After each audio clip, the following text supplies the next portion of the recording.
Hey, it's Gamori, and today I'm going to show you how to make a quick stencil out of some leftover materials to make painting on fabric a little bit easier. This isn't a perfect stamp, but it does help save time in the long run. Sketch your design onto some tissue paper. Then we're going to trace around that pattern to move your design onto some craft foam.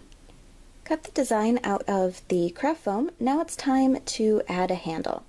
I had some empty spools of thread lying around, so that's what I'm going to be using. And we're just going to use a hot glue gun to glue it to the foam so that it looks something like this. In a pie pen, paper plate, whatever you have available, mix your paint. And because we're painting on fabric, we're going to be using a combination of acrylic paint, and we're going to be mixing in some textile medium to turn it into fabric paint. And we're going to coat the stamp with the paint. Because we're using craft foam and it is not sealed, you are going to end up losing some of your paint because it will be absorbed into the foam. Position the stamp onto your fabric and press it into place.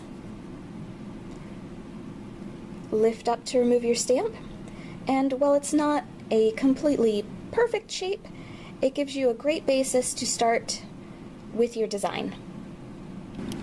Then simply take a paintbrush and any remaining paint you have left on your plate to fill in any uneven areas. And that was a quick intro to making some cheap and easy stamps to aid you in your fabric painting process.